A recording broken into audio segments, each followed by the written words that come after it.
So Jess Phillips was on BBC this morning giving her little, I suppose, an announcement speech, as it's officially the first day of running for Labour leader.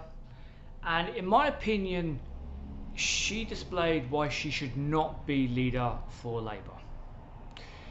There was a number of things that she did. First and foremost, the fact that Jacob Rees-Mogg loves her is a massive red flag.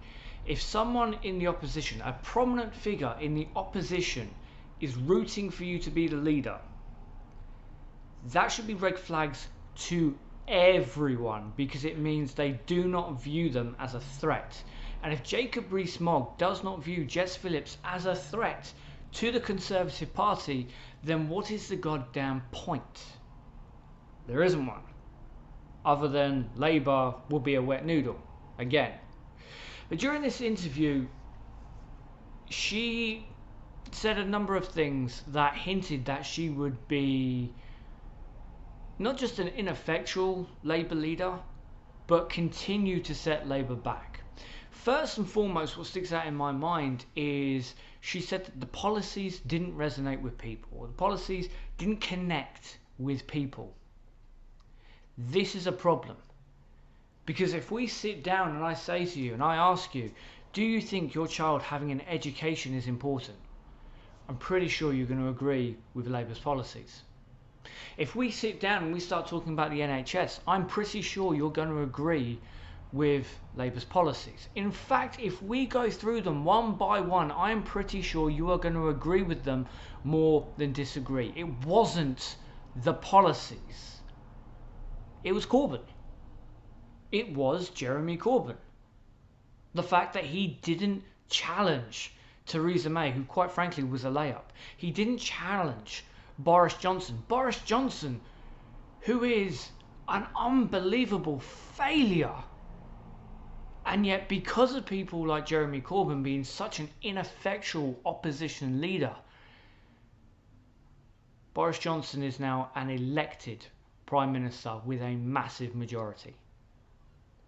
I've said before in a previous video that the next leader of Labour has to be someone who is willing to fight.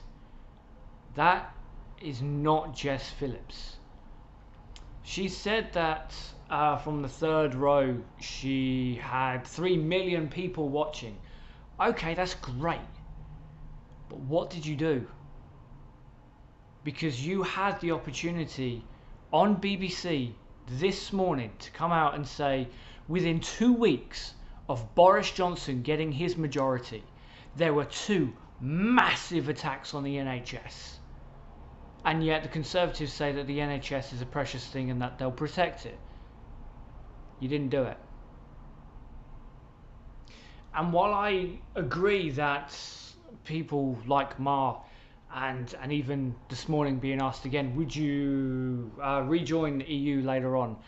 I agree. I get that that's an annoying question because it sets you into this camp. But this is the response you should come up with. The Conservatives are destroying this country. You're goddamn right. I will do whatever I can to protect the people of this country. But that's not where she went. She went into a whole, it's a hypothetical. Who knows in so many years if I think doing something is right for the country. No. People don't respond to that. And it's a massive telltale of the kind of leader you'll be. We've already had an ineffectual leader. We do not need another one.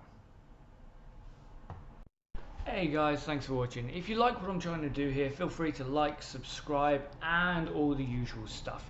The best place to follow me and to keep up to date with what I'm doing is Twitter, BamGibson30. And if you'd like to support the channel, then you can go to The Great North, a fantastic clothing company based in Canada. They use a lot of recycled materials to make some really great merchandise. Using the promo code Ginger Archer, you can get 30% off of your order. Thanks very much for watching. I'll see you next time.